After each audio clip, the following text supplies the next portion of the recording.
Time is the most important commodity in life, and the most critical decision that you make each day is how you decide to spend the time that you have.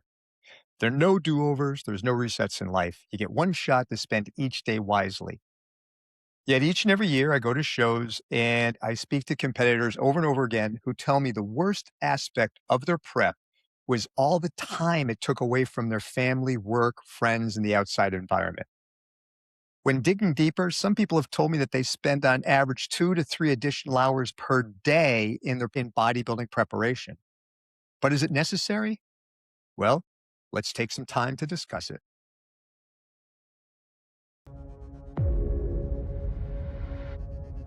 In a world of enhanced physiques and social media smoke and mirrors, where do you find the truth? Welcome to the OCB Natural Edge Podcast, the official voice of the world's largest drug-free bodybuilding federation. From the science of the shred to the grit of the stage, no secrets, no substances, just the edge.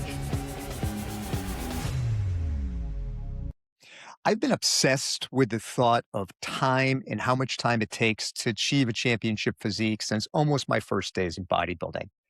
I remember back when it really solidified in my head was a day back in May of 1982. But before we get there, a little story on how I got to that point. I was living in Cape Cod, Massachusetts in the 80s, and there were really no gyms in the area. As a matter of fact, the only gym was about 45 or 50 minutes away from my house and couldn't get there very frequently. So at 15, I started buying angle iron and I found a local welder who started putting equipment together. I'd start making up some plans and we'd work it out until we had something that worked. And before you knew it, I had a flat, an incline, and a decline bench, a squat rack, a vertical leg press, a leg extension, leg curl, a lat machine, seated cable row, and a cable crossover machine. Truly state of the art for its time. Also, my friends and I went to every yard sale we could find within a 100-mile radius and bought every 10, 5, and 2.5 pound plate we could find. I then went to the same welder and he welded me up a rack of dumbbells. So when you think back at that time, the only thing available for equipment outside a commercial gym was the old plaster weeder sets and a hollow angle iron bench press that you get at Sears and Roebuck. For those of you who are fairly young, you're going to have to look and Google that stuff up, but it was nowhere near state of the art. So once I had this gym, word got out. And before you knew it, not just kids from my high school, but from the adjoining high schools were ending up at my house to work out. Me being the ever entrepreneur that I was, I put a little coffee can down, cut a hole in the top, and people would occasionally drop a five or a buck or two in there. And that became my occupation during my high school years. It was great. But we had a fellowship down there and we were all into training. And at that time, the only real training source that you could find was Arnold's Education of a Bodybuilder. That and whatever article appeared in the latest issue of Muscle Builder and Power. So we all started working out. And we put a little contest together that in that May of 1983, a lot of us were going off into doing different pursuits. I was on my way to Marine Corps boot camp. Other people were going to college. People were graduating. Everybody was moving on. So we put together a great fitness competition. And it was going to be based on your bench press, your squats, your deadlift, the size of your biceps, chest, waist, and legs, and a lot of other different things that we were doing in the gym that we were going to use to gauge who the winner of this competition was. So obviously, we all put in hard training. Now, I was obsessed with training logs also from a young age, so I started writing everything down. And I had gone from doing a 4-day-a-week workout routine, which took about 40 minutes a day, to at the peak of the preparation for this 4-month transformation competition phase that we did, I started not only working out on Arnold's Education of a Bodybuilder 2-hour massive programs, but also because our gym was in my basement, I'd sneak down for extra workouts all the time. I was forever down there banging weights and lifting and cranking stuff out and doing more reps and really feeling like dog. Some things that suffered, my relationship. My girlfriend basically broke up with me because I never saw her. My grades began to suffer. My mom was pissed off that there was always rock music going on downstairs as I was banging out and slamming weights. And it just seemed like it was a huge time investment. But I knew for a fact I was going to win this because I had the edge. I had the time to invest in this, and I put all my time in it. At the end, some surprising results. I had some friends that we would consider slackers. They were only coming 3 or 4 days a week for about 25 or 30 minutes at a time. I had other people that were on the Arnold blueprint of a bodybuilder, 6-day per week, 2-hour routines, and then me with my mega marathon workouts. The people who made the best, most consistent progress were those that trained the least. The best among us was my friend's father, who was 55 years old and went back to his old training workout that he had gotten from Reg Park, which was 3 days a week, full body workout trainings for 45 minutes. And it started to ponder in my head, was it really necessary to do that much? Now we fast forward and I go get stationed at Camp Pendleton out in California, and I'm running around Gold's Gym and World's Gym. And I also had found a coach, a mentor coach. And back in those days, you didn't hire a coach. What you did is you answered one of the many advertisements that were on the back of a muscle magazine, and you reached out and you found a coach. And I picked Vince Gerondra from Vince's gym, and I started working with him online. I bought his courses and I'd get an hour phone consultation once a month. He'd send him a check, snail mail. When he got the check, he'd send you back a letter that would tell. Anyway, the process took a long time. So once I got stationed out in California, I started going to Vince's gym. And the first thing that was explained to me from Vince is that bodybuilders chronically overtrain. They spend all of their time in the gym on the pursuit of this one thing where if they use their time wisely, they could accomplish the same goal with spending far less time in the gym and spending more time pursuing other things that were more worthwhile. Now, this was the Iron Guru. This was Vince's gym, the guy who trained Larry Scott to a Mr. Olympia, Muhammad McAway, who was a big star at the time. This is a guy who really seemed to be in the know, and he was contradicting most of what you'd hear. Now, at the time, there was also a bodybuilder by the name of Mike Metzer who was talking about his heavy duty, high intensity system, and he didn't need to train as long. But here's where the difference is. With Vince, he was absolutely into training to threshold, but not doing all that crazy beyond stuff and finding the right sweet spot. So I started working at Vince's gym back on a 3 and a 4 day per week program. I decided I was going to ramp up and go for a competition. And so I quit going into Vince's and started popping into Gold's Gym and World's Gym and seeing what those guys were doing and getting ready for competitions. And I ramped up to a crazy level of volume. And the same thing happened. My physique started to cease improving dramatically and quickly. My gains slowed down. My fat loss slowed down. The time that I was spending in the gym increased. I was trying to do my Marine Corps duties. Being in the infantry, it consisted of a lot of ruck marching and living in the field and trying to do the best you could there and then training on top of it. And again, I ended up in an overtraining state where I was investing all of my time and effort and energy into this pursuit. Needless to say, the show didn't go well. So I popped back into Vince's gym a few months after the show, and we were talking about it. And the thing that he had said to me that resonated the most was, why did you increase everything when you were decreasing your nutrition? It makes no common sense. Hmm. So that was caveat number two. So I started struggling with this and starting to do some like really in-depth research, like how much is enough? Now, normally in these videos, I give you all kinds of scientific links and the backups and whatever. In this episode, I want to focus in what was real for me and what I learned along the journey.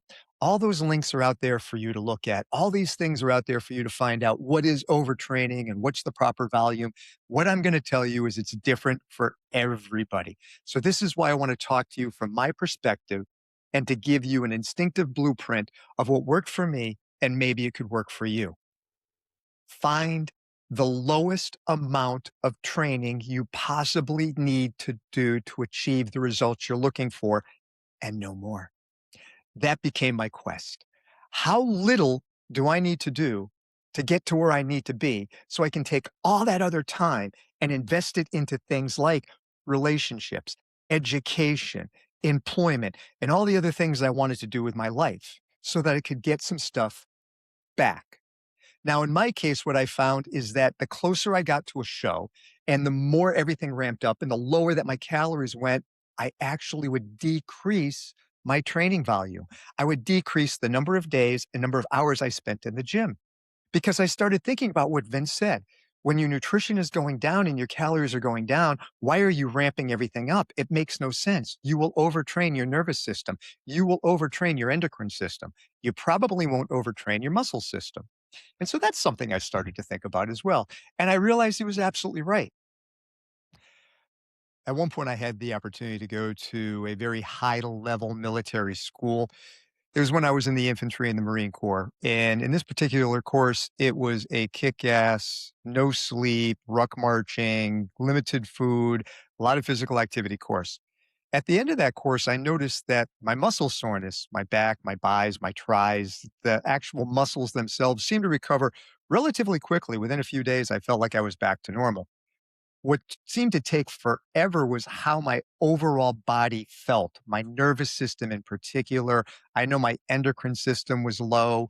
I had a hard time getting my temperature back up with my thyroid. My heart rate stayed high for a long period of time, all indicators of overtraining.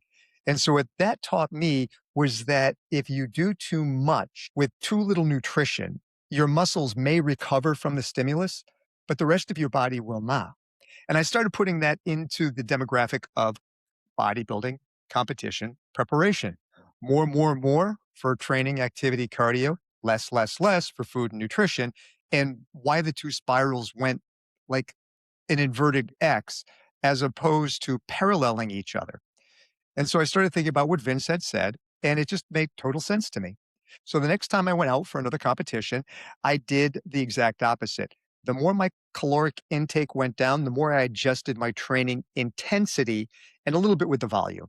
I still had to keep my cardio where it was. Being in the military, I had to run so many days per week, but I didn't do any additional cardio. I tried to let the diet and the recovery handle all that.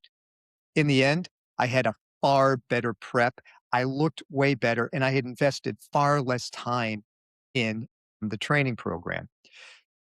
So this led me to that individual, let's find the blueprint for me of what I needed. Now, I'm only going to give you my stats. You can turn around and you can Google recovery, you can IG all this stuff, you can use Gemini, you can use whatever platform that you want to. It's all going to lead you to the same type of information that natural, non enhanced athletes, as we all are, have a finite amount of recovery and do not need or cannot handle the same volume and intensity that our PED using counterparts do. With that being said, it is so tailored individual. Going back to what I was talking about with my high school friends, the ones who trained the least did the best, but some of those that trained the least were still training 6 days a week. It worked for them. Some were training three, some were training four. All the crazy ones that did way, way, way more volume, way more time invested, like myself, did the worst. So now let's fast forward it. I continuously cycled down every time I had an off season or every time I had a training prep over the next few years to find my personal sweet spot. I invested the time in finding out how little time I needed to invest instead of spending all the time in the gym and taking away from everything and having hindered progress.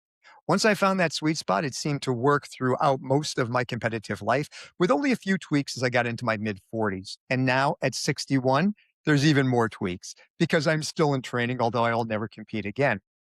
So, what is my point? What is the valuable lesson here? The valuable lesson is that when we blindly follow somebody else's training advice, or we blindly think that more is better, particularly in the pursuit of physical improvement, we're missing the boat on our own individual recovery. We're also missing the boat on the three aspects of recovery, not just recovering the muscles, because they recover relatively quickly, but also the impact you're making on your nervous system and your endocrine system. They take far longer to impact. And also to start thinking about as you do your contest prep, if you're going from training 4 days a week intensely for an hour and you're suddenly on 6 days a week for an hour and a half, is it really beneficial given your reduction in nutrition? How much are you really losing? Are you impacting your metabolism in a favorable way or an unfavorable way? I always recommend finding the bare minimum you need to crack that egg. There was an old adage that went around back in the day about overtraining, usually from the Mike Metzer camp with the high intensity of You only have to hit an egg on the side of a bowl lightly to crack it open. If you use a hammer, you're going to get nothing out of it but destruction. And so that's kind of my same philosophy when it comes to this. Take the time, find your blueprint, and take the time that you would have spent in the gym doing more and more and more and getting very little in return, and invest that back into more important pursuits, things outside of the gym and things that give you a better body balance. I guarantee you, you will be a better and happier competitor, as well as a competitor that goes into the stage having spent less time away from all those other things that are important in life so you don't feel like you neglected anything. Now, along with time, there's time in context, which is in the moment. As athletes, our entire identity is often built on the next workout, the next pound on the scale, the next competition, the next thing we do. In life, it's always the next job, the next promotion, the next girlfriend. We treat today as a mere transaction for a future physique, a future job, a future you. And we live for what will come and not is what is now. One opportunity I had over my long military career was the ability to travel and experience a lot of different cultures. And one thing that was taught to me when we started experiencing these cultures was the difference between high context and low context cultures. So let me outline the difference. The Western society or Western culture is considered low context. This is a next step culture. It's always about the next. It's always about how many short term things you've got going on, how many short term connections that you have, how many people that you have as Instagram friends as opposed to a real circle of friends. Always based on moving forward fast, fast, fast. We always look at life as a sequence of data points and deadlines, and we're so busy explaining and planning for future events, we fail to capitalize on what's happening in the current and in the present. Now, Eastern cultures are high context, and that's a big contrast. A high context culture emphasizes the atmosphere and the relationship of the current environment. They find meaning in the being rather than the doing, in only a few close connections as opposed to millions of transient connections. And one thing I found is the difference in perceived happiness between the two cultures. Most of my Western culture friends were not very happy. They were stressed out. They were depressed. They suffered a multitude of issues in life. Where those high context cultures that were living in the moment cherished the little things, and they observed every detail of what was happening around them, and they appreciated every moment. Even in the worst of circumstances, even just outside battle zones, they seemed more happy with their connections than we did with all of our multitude of connections. And there is a health cost of this forward leaning. There's a health cost of always living in the future. When your mind is always 12 weeks out, or your focus is the next promotion or the next relationship, your body stays in a state of chronic sympathetic tension. Your cortisol levels go up, and that's not just bad for your gains, it's bad for your heart and it's bad for your head. Just take some time to look up how much cortisol can damage the human.